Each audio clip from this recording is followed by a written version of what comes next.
9:16 Pacific time. Keith, you're up early on the West Coast, and so am I. It's been that was the week that was. It's been an Apple week on many fronts. First of all, I want you to acknowledge to the world that you were wrong about the phone. You told me that they were going to announce a phone at 12, and they didn't. So please tell the world that you were wrong. Apple did not announce a phone, and I did suggest they would. Therefore, ipso facto, I was wrong. If I was with you, Keith, I would spank you with the phone, with the old phone, with the Apple 11. Fortunately for our viewers, we're not in the same place, so no spanking. But they did announce Apple One, which has got Spotify all upset. Yeah, I'd like to talk about One, but I wasn't particularly impressed with their announcements. I mean, the watch. I've got a Watch 5, which I'm quite happy with, except the doesn't charge very much. The Watch 6 didn't seem a big deal. The iPads, I guess, were interesting in the sense that now you can get these relatively high-end iPads affordably. It just seemed as if, once again, Apple is entering the mainstream when it comes to electronics. That high-end legacy that Jobs cultivated seems to be disappearing, and they are, if you like, a high-end mass-produced electronics company. Is that fair? I don't think they're a mass-produced electronics company. I think they're an incredible, extension to human capability company. I think Apple thinks about people more than any other company. They do stuff that they think people will want. So, they break your head down into the ears. So they give you something for your ears. They give you something for your eyes. They give you something for your fingers. And they help you use your ears, your eyes, and your fingers all together to make your life easier to navigate. And I think they obsess with enhancing humanity. I think that's at core who they are. And I know that. I mean, I don't know if there's a little Apple person there paying you. I mean, I like Apple. I'm surrounded with as many products as you are. I've got about 6 or 7 on my desk. But enhancing humanity is a bit over the top, isn't it? Really? I mean, they're a good company, and they certainly do less damage, I think, to the world than Amazon, Google, or certainly Facebook. But enhancing humanity is a bit of an exaggeration. Well, if you go back and look at some of the Apple justifications for products, all I'm really saying is their thought process is a combination of sociology and psychology, which then creates product from tech that's viable. So they're not a tech company. Tech serves them. But they're really trying to answer the question: what can we sell people that they will love because it does something they want to do? And I think that's fair, but I still think that's true. That's true of a lot of companies, and doesn't make every company a humane one. And as we will discuss in this conversation, there are lots of problems, not only with their products, but with their services. And after all, when the whole history of this mobile smartphone age gets written, if anyone's going to get blamed for the addictive quality of the products because they're so brilliant, it's going to be Jobs. He was the one who invented the whole sector. Yeah, I think food's addictive, right? Oxygen's addictive. Anything that you want is addictive. Well, I don't think that's fair. I mean, oxygen isn't addictive. Oxygen is essential. Without oxygen, we die. Without cell phones, we don't die. Without food, we die. Yeah, but the reason there's some things that we have to do, and we resent it. Yeah. An iPhone isn't one of those. Well, you got 3 kids. I mean, how many times have you cursed Steve Jobs in your mind when they spent 18 hours sitting in the back of a car or at the dinner table staring at their iPhone and refusing to even acknowledge your presence? Well, I don't think I ever swore at Steve Jobs in my mind when I saw that. But obviously, you've got to try to, all parents try to make teenagers not teenagers, and we all fail, right? So I've done it lots, but it's an endless task that you never win at. So it's self-defeating, and eventually they kind of grow out of it. Keith, I thought actually that the announcements this week, the one announcement that was really interesting was the Apple One, this attempt to sort of package all their different subscriptions together. I subscribe to all these things, so I'm thrilled about it, even though I'm not quite sure of the logistics of whether they'll do it automatically or whether I have to go into my account and put all these things together. It does seem as if, in all seriousness, Apple is shifting from being a hardware company in some ways to a media platform, a 21st century subscription service with news, with the way in which the phone now is edging into health territory, obviously with music and movies. I also just bought the Apple TV, and I'm spending more and more money just buying movies for my television. Is that fair? Is Apple itself becoming, I guess, with Google, the preeminent information entertainment platform for the 21st century? I think it's the way it talks about it is it says we are growing our services business. So what are those services? Here's what I pay for. I pay for a 2 terabyte iCloud storage. Me too. Right. That's a family plan for me. I pay for a family plan for Apple Music. Me too. I bought an app. I've got 4 Apple TVs, one on each TV in the house. I got 2, but one is inactive. And I subscribe to Apple TV Plus, which actually has good shows, just like I subscribe to Netflix. Oh, that's free, isn't it? I subscribe to Apple News. I do not subscribe to Apple Arcade because my kids are Xbox players, but that's going to get thrown in. Now, my total spend monthly with Apple, therefore, it's probably about $50.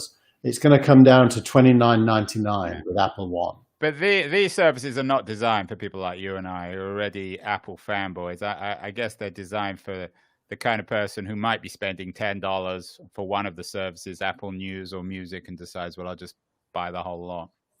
Yeah. Now, interestingly, the newsletter this week, I published 2 things from MG Siegler and one from Fred Wilson, who wrote their stuff before the Apple event, and they're focused in on Apple and Google actually as duopoly owners of the world's primary software distribution system, the app stores, and are whining that this is in the case of MG, he says Apple is trying to avoid competing with other apps than its own by making it hard for them to make money, which I think is just a wrong point of view. And Fred Wilson is complaining that on behalf of Coinbase, which he's an investor in, that Apple doesn't, restricts what crypto companies can do on the App Store to the detriment of his company. So most of the narrative has shifted from good Apple to bad Apple, which is really interesting to see. And especially in MG's case, he's been an Apple fan for a long time on the record. So that's a pretty major shift for him. And I take issue with it in the newsletter because, I list all of Apple's products that are not as good as rivals. Like Pages isn't as good as Word. Numbers isn't as good as Excel. There's Photos has Adobe Lightroom as a competitor. And Apple doesn't do anything to inhibit those other businesses. It just wants to take a share if it drives revenue to them. Well, it does. If you use the example of music, if you own the watch, they make it really hard to put Spotify or any of the other music services on the watch. It's the same with Audible. I like to listen to the spoken books, and it's really hard to get Audible on the watch. But maybe the watch is a special case because it's a small device and doesn't have a lot of Yeah, but power. but I don't think I agree with you. My wife uses Audible when she's swimming, and she has to get the audiobooks onto an iPod, Yeah. an old iPod, right? Even that's hard, and that's an Apple product. Now, that isn't to do with Apple. That's to do with the software quality that Audible and Spotify write. Well, but let's talk about the watch, because it's an interesting case where they have a wonderful product. Everyone would agree. It syncs with the rest of my products, so I use it on walks, so I don't have to carry my big iPhone. But they do have me, so to speak, in their pocket. Apple. I'm totally reliant on them, and it's one of the reasons I listen to Apple Music, and it's one of the reasons why I use all the Apple services, because they make it really good to be on the watch. Now, I guess your argument will be, well, if you don't like Apple products, buy another watch. You could buy one of the Android watches. I've done it. I've got an Android phone here behind me, and I used to have I've forgotten the name of the company now, but a different watch than the Apple Watch, just to see. And I can, it's funny. It wasn't as good an experience, so I stopped doing it. Now, I do, on the other hand, hate Apple Mail, and I use Gmail on my phone, and there's no problem. I can use Gmail on my Well, phone. I don't know why you hate Apple. I mean, that's another subject. I like Apple Mail because they don't spy on you. I like their business model for that, and that's why I'm a big admirer of Apple. We talked about this in Yeah. this week's No, show. I like. But coming back to the core of your newsletter this week, the debate with people like MG Siegler and Fred Wilson. Both these guys were early cheerleaders of Apple. What did they expect? The more successful Apple becomes, the more unavoidable this dilemma, I guess, is the best way to put it, ethical and business dilemma for them. They own the candy store. That's just the nature of things. So you have to expect that they'll put their own candy in it. The trend there is interesting. So iOS 14 came out this week. Yeah. And you can now change Safari and Apple Mail from being the default clients for those services. So the trend is very much Apple facilitating competition. Well, would it be fair to say, and maybe this is a rather naive question, would it be fair to say that Apple gave up on the browser war years ago? I mean, no one uses Safari, do they? Seriously? There's a lot of reasons to use it on the Mac, because it blocks third-party cookies and it's faster. Chrome on the Mac drags your CPU down. Yeah, but we couldn't be having this conversation on Safari. It wouldn't be as we could actually, because it kind of works, but we aren't. I mean, I don't know anyone who uses Safari. Okay, let me rephrase the question. Does Apple care about Safari? Does it matter?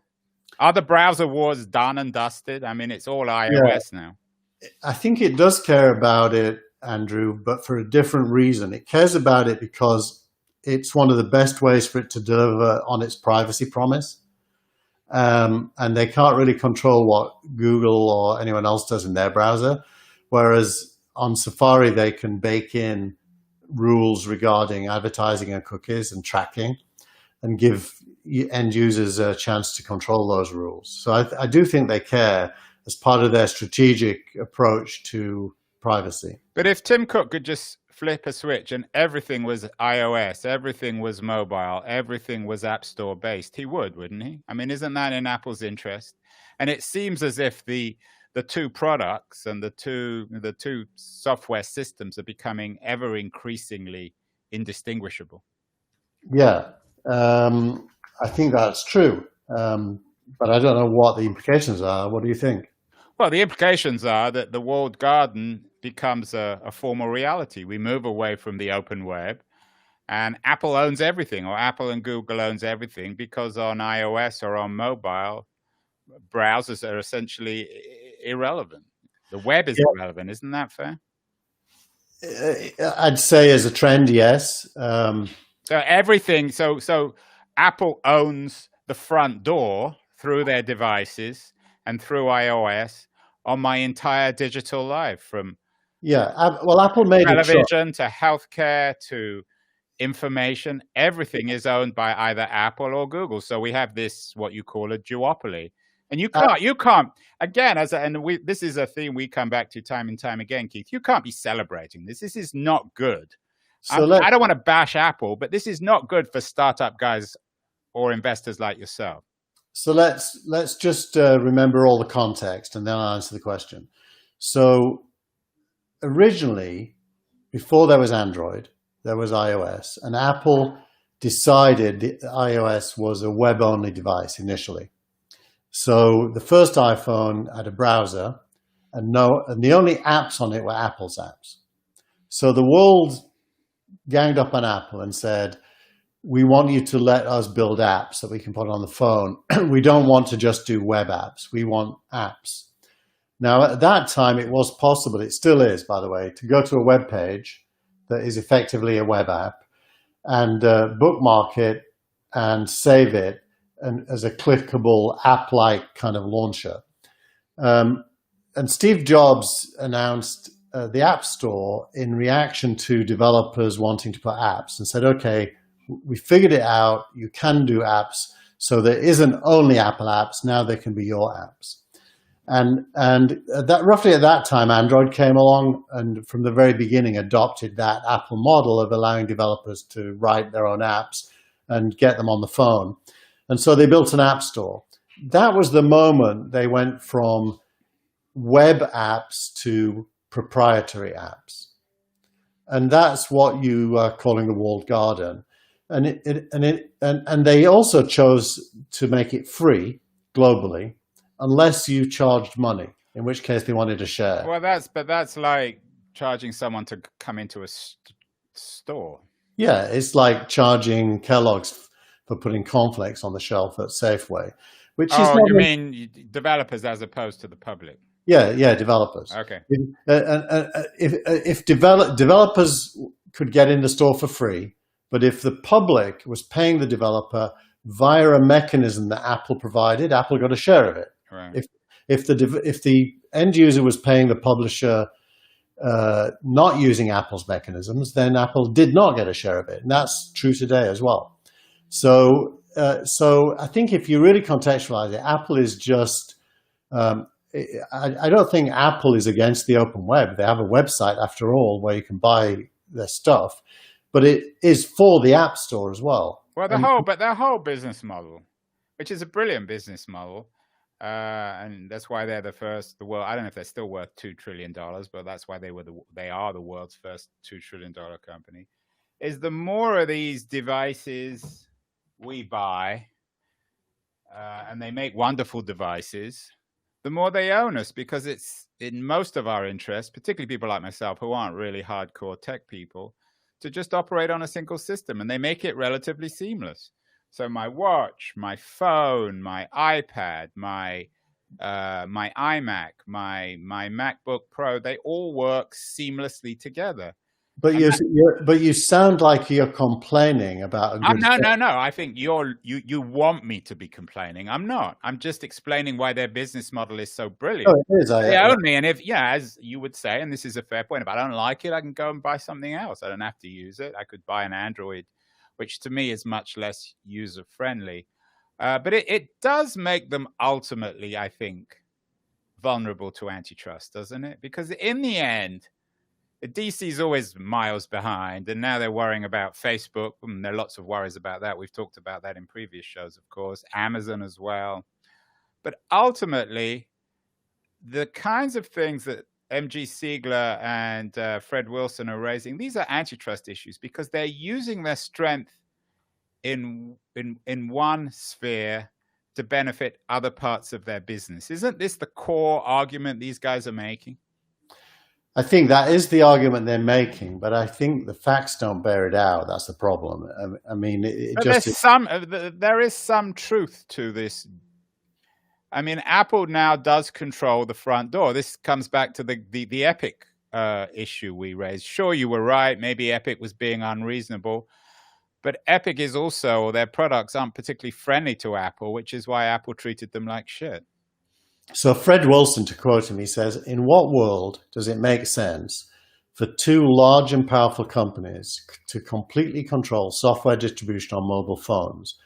In no world does it make sense. It must stop. Makes sense. So what does he mean? In a moral sense, in a business sense?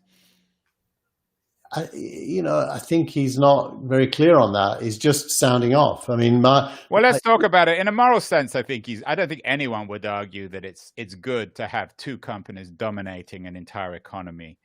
But from a business point of view, from an investor, from people like Wilson's point of view, from early investors, stage A investors, it can't be good because these companies control the entire economy, and they can kill a company by, it's like America, the old joke. It's not a very funny joke about America.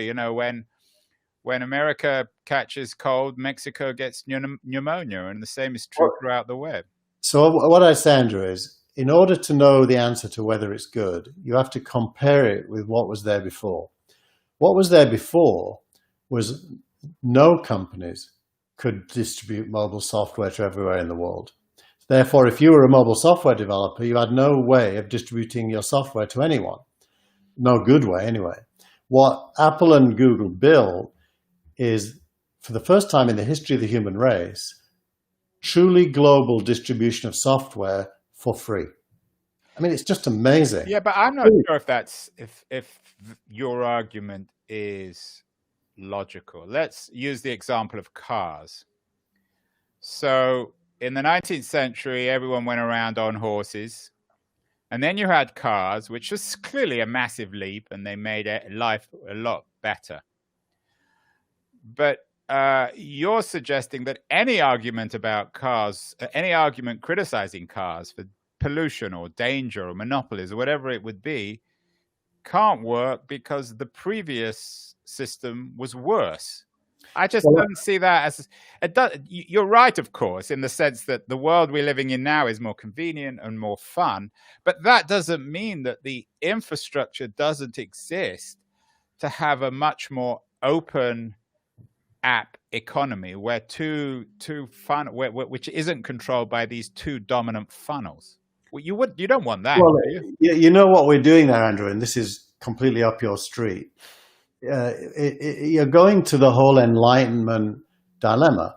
The Enlightenment, followed by the Industrial era, led to innovation, and all innovation had bad side effects. All progress had bad side effects.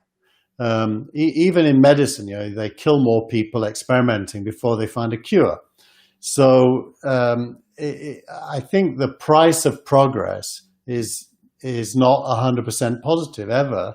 So the real question is it progress? So you answered yes, the car is better than the horse, so it is progress, but it comes with all this other stuff. But it doesn't mean you can't criticize the car, and it does. You can have it both ways. You can criticize the car and not want to go back to the horse and cart. And I think we can criticize this and I think Apple is a relatively responsible company, and I would certainly trust Apple more than Google. But let me just. That doesn't mean we can't criticize this duopoly, this app world, because in overall terms it's more convenient and fun than it was 15 years ago. So I think if you want to play the role of a critic, yes, you can, absolutely. But the more interesting thing is not to be a critic, but to be an agent of change. So if there's something you don't like, the right thing to do is to fix it. So if the critics of Apple would build something better than the iPhone and better than the iOS ecosystem, which, by the way, is not impossible. It is impossible now. No one can catch up with the Apple ecosystem. Well, everyone always says no one can do things, but they always can if they want to. It would take a fundamental shift in the nature of technology, I think, now. But anyway, you're right about innovation. Let's get to startup of the week, Keith. A $12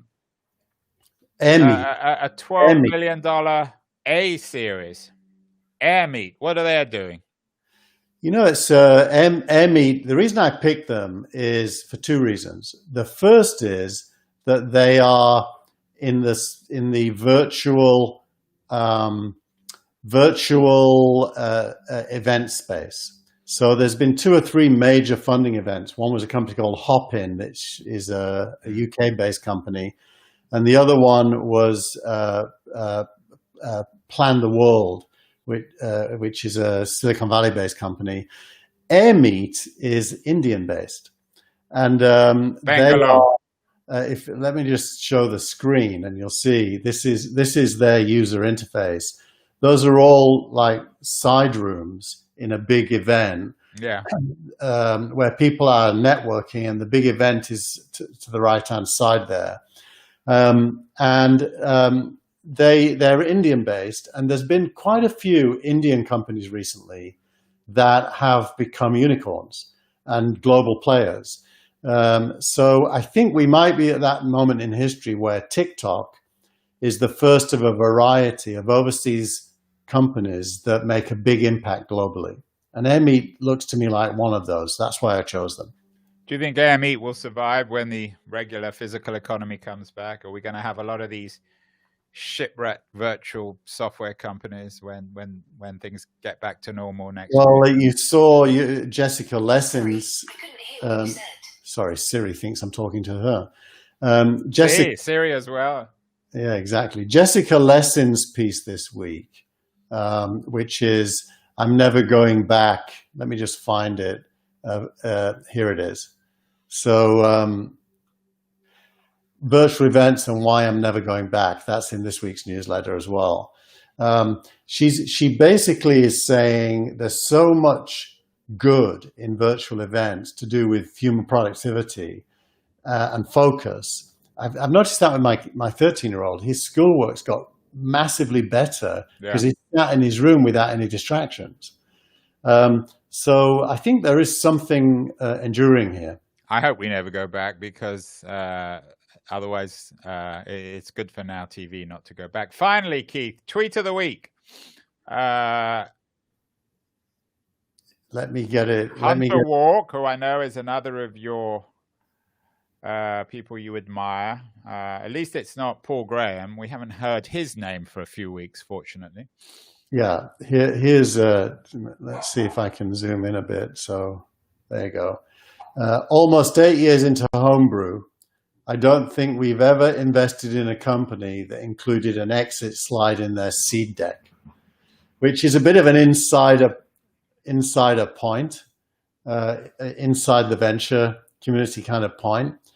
But it's something lost on a lot of entrepreneurs. Entrepreneurs think that VCs are kind of these sharks that are just looking to make money by selling you to the highest bidder. And actually, most VCs don't want you to sell your company. They want you to grow it, probably IPO it like Snowflake did this week. I mean, Snowflake, which is also in the newsletter, has got to $550 million in revenue since 2012 and is now worth $68 billion.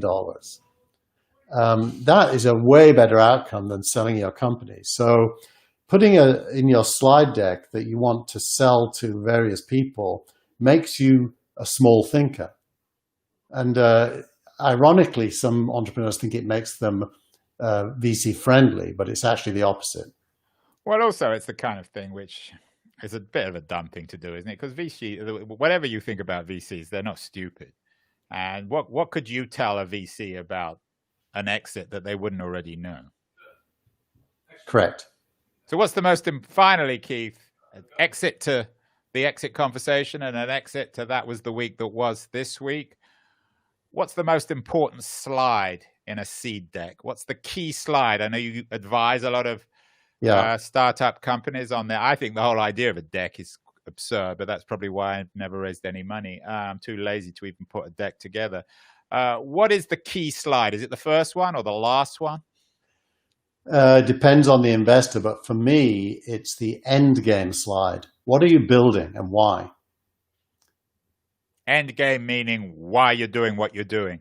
Yeah. Well, if it all works out, what is it you will have built? So if Apple was doing this, they would say we're benefiting humanity. They certainly, that's their value. I think that is truly their value as well. That's their value system. But the end game is how they deliver on that. Well, what have they delivered and how do they deliver it? Well, I hope we delivered this week, Keith, on that was the week that was. We are certainly in the business, you and I, of improving humanity in that great Enlightenment tradition. And we will look forward to seeing everybody next week in September for more. That was the week that was. Have a great week, everyone, and we'll see you next week.